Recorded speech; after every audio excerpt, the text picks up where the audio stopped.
नमस्कार दोस्तों, मैं इंजीनियर सक्षम सक्सेना फिर से हाजिर हूँ आप सबके सामने एक बिल्कुल ही नया टॉपिक लेकर, जो कि आईटीआई के बच्चों के लिए बहुत ही ज़्यादा महत्वपूर्ण है। सेंटर ऑफ ग्रेविटी, या जिसे हम कहते हैं गुरुत्वाकर्षण बिंदु। तो चलिए स्टार्ट करते हैं। हम सबसे पहले पढ़ेंगे कि गुरुत्वाकर्षण बिंदु क्या होता है। तो सबसे पहला क्वेश्चन, जब हम गुरुत्वाकर्षण बिंदु पढ़ते हैं तो सबसे पहला क्वेश्चन हमारे मन में, सबसे पहला प्रश्न हमारे मन में आता है कि गुरुत्वाकर्षण बिंदु का आखिर आविष्कार हुआ कैसे और किसने किया। तो चलिए जानते हैं। यहाँ पे मैंने लिखा है the concept of centre of mass. Centre of mass को हम द्रव्यमान बिंदु भी कहते हैं। The concept of centre of mass in the form of centre of gravity, यानी गुरुत्वाकर्षण बिंदु। The concept of center of mass in the form of center of gravity was first introduced by the great ancient Greek physicist, mathematician and engineer Archimedes of Syracuse। यानी कि इसमें मैंने जो लिखा है द्रव्यमान बिंदु या गुरुत्वाकर्षण बिंदु को पहली बार एक ग्रीक फिजिसिस्ट, मैथमेटिशियन और इंजीनियर आर्किमिडीज ऑफ सायराकूस ने इंट्रोड्यूस किया था। इसके बाद फिर अगला प्रश्न हमारे मन में उठता है कि आखिर ये गुरुत्वाकर्षण बिंदु है क्या, yes what is centre of gravity. तो इसकी जो सिंपल सी डेफिनेशन होगी वो सिंपल शब्दों में होगी, ए पॉइंट नियर और विद इन अ बॉडी। मतलब कि एक बिंदु जो कि एक किसी भी बॉडी के पास या बॉडी के अंदर, through which its weight can be assumed, उसके अंदर जिसमें उसके भार को हम एज्यूम कर सकते हैं। Weight can be assumed to act when considering forces on the body and its motion under gravity. उस बॉडी पे जो भी फोर्सेस लग रहे हैं और जो भी मोशन हो रहा है ग्रेविटी को फॉलो करते हुए। This coincides with the centre of mass in a uniform gravitational field. मतलब कि ये द्रव्यमान बिंदु से कोइंसाइड करेगा यूनिफॉर्म गुरुत्वाकर्षण फील्ड में। तो यही मतलब हुआ इसका, अ पॉइंट नियर और within a body through which its weight can be assumed to act when considering forces on the body and its motion under gravity. This coincides with the center of mass in a uniform gravitational field। तो चलिए अब हमने जान लिया कि क्या है centre of gravity. इसको मैं आपको एक एग्जांपल के तौर पे ही बताता हूँ। अब जैसे कि आप एज्यूम कर लीजिए ये एक आपकी बॉडी है। वैसे तो रेगुलर शेप होता है, तो चलिए रेगुलर शेप की बॉडी आपके लिए बना देता हूँ मैं। इसके बाद इसका जो सेंटर ऑफ ग्रेविटी है वो एग्जैक्टली जैसे कि रेगुलर शेप की बॉडी आप समझ लीजिए एक स्क्वायर है, तो इस स्क्वायर का कहाँ पे होगा, एग्जैक्टली सेंटर पे इसका सेंटर ऑफ ग्रेविटी होगा। तो इसका सेंटर ऑफ ग्रेविटी कहाँ एक्ट करेगा, डाउनवर्ड्स एक्ट करेगा, क्योंकि इसकी जो ग्रेविटी है, ग्रेविटी भी कहाँ एक्ट करती है, ग्रेविटी के कारण इसका वो नीचे एक्ट करेगा। वेट, भार इसका कहाँ एक्ट करेगा, वो भी नीचे एक्ट करेगा। सेंटर ऑफ ग्रेविटी कहाँ एक्ट करेगी, वो भी नीचे एक्ट करेगी। अब इसके बाद मैंने इसमें नेक्स्ट एग्जांपल दे रखे हैं। पहला एग्जांपल आप देख सकते हैं, इस डब्बे की जो सेंटर ऑफ ग्रेविटी, जब ये एक फ्लैट सरफेस पर रखा हुआ है तो वो कहाँ एक्ट कर रही है, नीचे की तरफ एक्ट कर रही है। इसके बाद मैंने इस डब्बे को लेट सपोज हमने थोड़ा सा टिल्ट किया, तो जब थोड़ा सा टिल्ट किया हमने तो उसकी सेंटर ऑफ ग्रेविटी कहाँ एक्ट कर रही है, इसके एकदम कॉर्नर पर एक्ट कर रही है। तो जो सेंटर ऑफ ग्रेविटी इसके कॉर्नर पे एक्ट कर रही है वो इसको टॉपल, यानी वो उसको गिरने से बचाएगी। लेकिन जो तीसरा फिगर है उसकी सेंटर ऑफ ग्रेविटी जो है बॉक्स के कॉर्नर से बाहर एकदम चली जा रही है। तो जब बॉक्स के कॉर्नर से एकदम ही बाहर चली जा रही है इसकी सेंटर ऑफ ग्रेविटी, तो बॉक्स आपका जो है गिर जाएगा, उसको आप बचा नहीं पाएंगे। तो ये तीन जो है सेंटर ऑफ ग्रेविटी का रोल है, और ये एक सिंपल सा एग्जांपल है सेंटर ऑफ ग्रेविटी या गुरुत्वाकर्षण बिंदु को समझने का। अब एक और प्रश्न आपके मन में उठेगा कि does everything have centre of gravity, यानी कि क्या हर एक चीज़ में गुरुत्वाकर्षण बिंदु होता है। तो आइए जानते हैं इसका उत्तर। Not everything moves like this when gravity acts on it. इसका ये मतलब हुआ कि कोई भी चीज़ ऐसे ही मूव नहीं करेगी जब गुरुत्वाकर्षण उस पर अप्लाई होगा या एक्ट करेगा।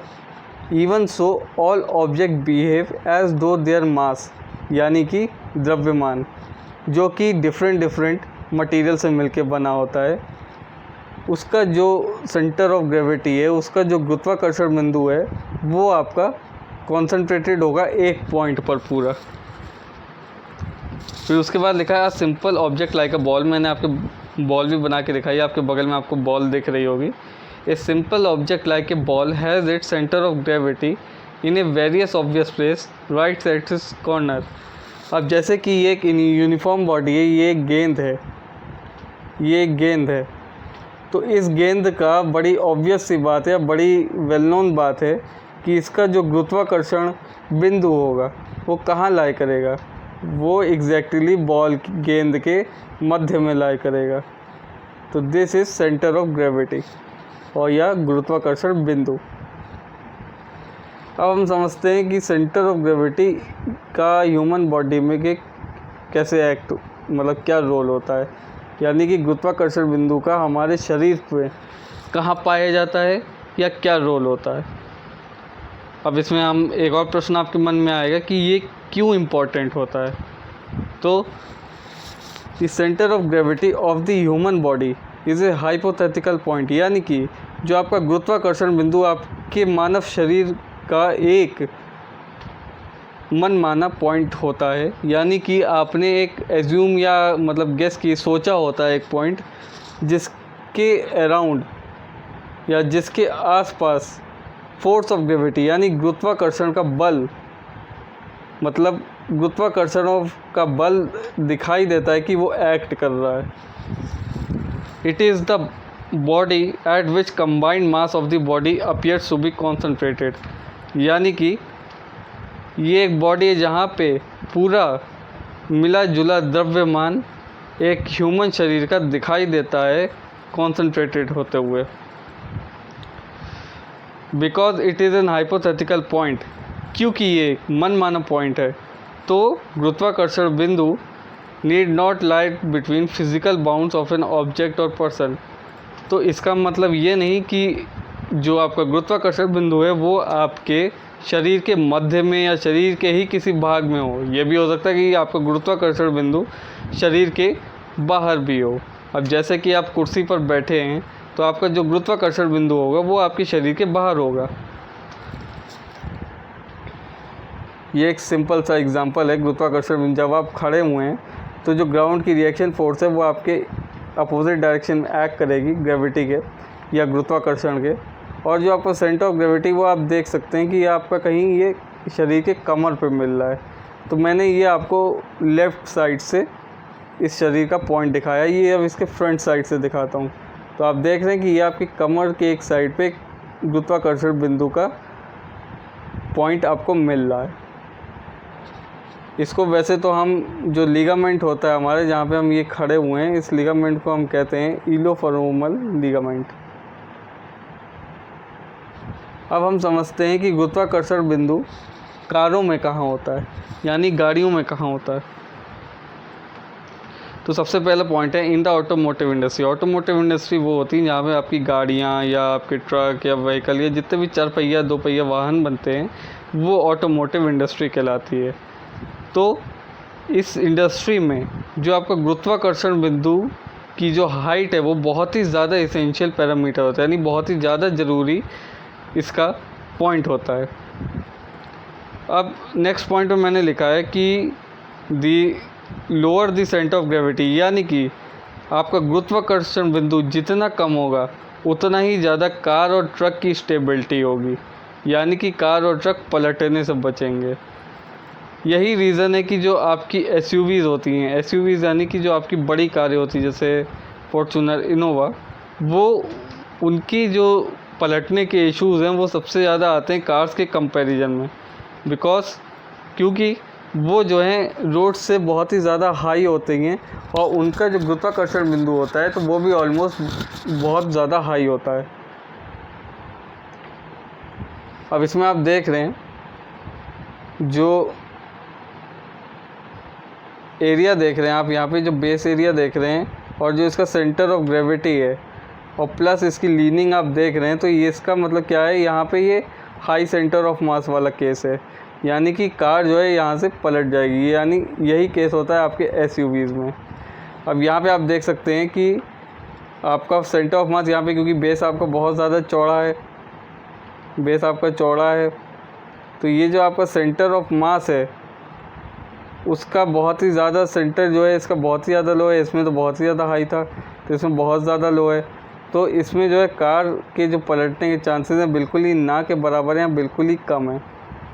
दूसरी पिक्चर में देखिए कि इसकी जो सेंटर ऑफ ग्रेविटी है वो क्या है, तो इसमें कार टॉपल कर जाएगी, लेकिन इसमें ये देखिए इसका जो बेस है वो ज़्यादा है, इसके कारण कार जो है पलटेगी नहीं।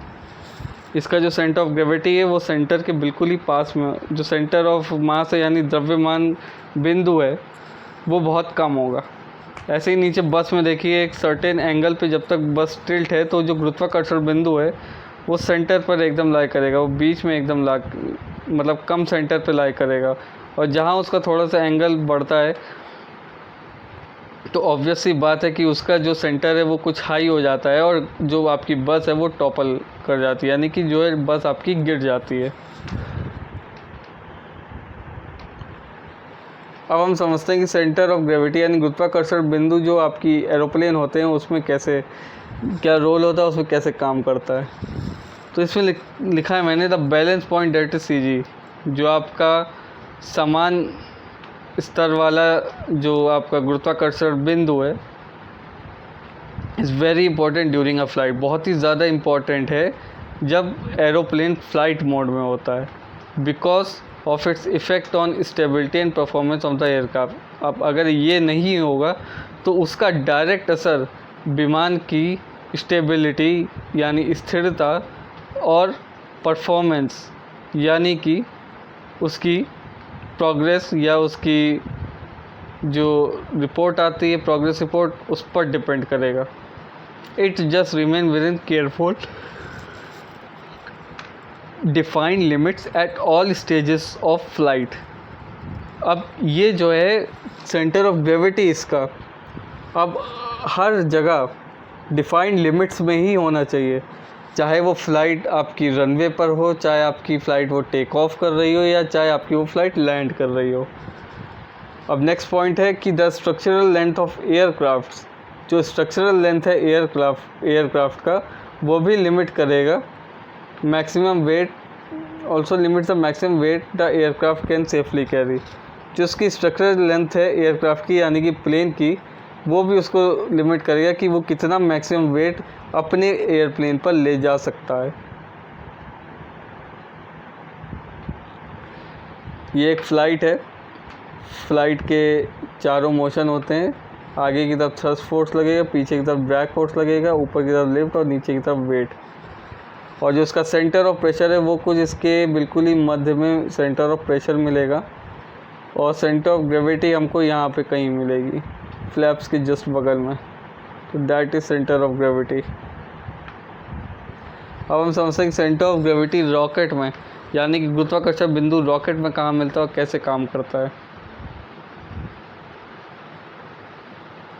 अब ये इम्पोर्टेंट क्यों है, ज़रूरी क्यों है, आपके प्रश्न उठता होगा। तो इसमें लिखा है कि a restoring force exist for this model, यानी कि एक जो रीस्टोरिंग बल है वो इस मॉडल रॉकेट के लिए एग्जिस्ट करता है, क्योंकि जो आपका सेंटर ऑफ प्रेशर है वो बहुत ही ज़्यादा कम है आपका जो गुरुत्वाकर्षण बिंदु है उससे। दूसरा पॉइंट है कि अगर centre of pressure centre of gravity यानी कि गुरुत्वाकर्षण बिंदु से ऊपर हो जाता है तो लिफ्ट और ड्रैग फोर्सेस, ये दो फोर्सेस होती है रॉकेट में, तो the lift and drag forces maintain their directions. मतलब लिफ्ट और ड्रैग फोर्सेस तो मतलब डायरेक्शन यानी दिशा जो है मेंटेन कर लेते हैं, लेकिन जो टॉर्क जनरेट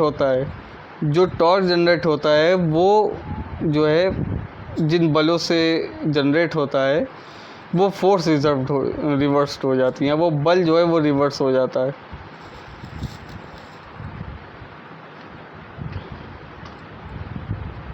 यहाँ देख सकते हैं मैंने आपको मोशन दिखाया हुआ है कि जो रोल है वो एरोप्लेन रॉकेट के एक्सिस के थ्रू है, और रोल जो है वो इस तरीके से रोल हो सकता है। इसके बाद यॉ एक्सिस, अब वाई एक्सिस पे आपने यॉ एक्सिस प्लॉट किए तो आप यॉ मोशन देख सकते हैं। तो अब ये ऐसे ऐसे ऐसे ऐसे घूम सकता है, इसमें तो आगे पीछे घूम सकता था, इसमें तो ऐसे ऐसे घूम सकता है। फिर ये पिच मोशन होता है, तो पिच मोशन में जो है जेड एक्सिस होती है, जेड एक्सिस को बस इसको रोटेट करना होता है, बस ये है। और ये इसका जो आपका गुरुत्वाकर्षण बिंदु है वो मध्य में, रॉकेट के मध्य में बिल्कुल पता चलेगा। तो आज के लिए इतना ही रखते हैं, और अगर आपने अभी तक मेरे चैनल को सब्सक्राइब नहीं किया है तो प्लीज़ आप उनको जाके सब्सक्राइब करें। इससे पहले मैंने फ़िज़िक्स फ्रिक्शन के 2 लेक्चर डाले हुए हैं और कंप्यूटर लिटरेसी में 4 लेक्चर डाले हुए हैं। अगर आपने अभी तक मेरे वो लेक्चर नहीं देखे तो प्लीज़ आप उनको जाकर ज़रूर देखिए, और अगर आपके मन में कोई भी डाउट है तो प्लीज़ आप मुझसे ज़रूर पूछिए। आपके जितने डाउट होंगे हमें सॉल्व करने में उतना मज़ा आएगा। और हमारी वीडियो के राइट हैंड साइड में सब्सक्राइब का बटन है, प्लीज़ आप उसको हिट करिए, और उसके ही जस्ट बगल में एक बेल आइकन है तो आप उसको भी हिट करिए, और लेफ़्ट साइड में लाइक का बटन है, प्लीज़ आप उसको भी हिट करिए। तो चलिए आज के लिए इतना ही रखते हैं, मिलते हैं नेक्स्ट लेक्चर में। धन्यवाद।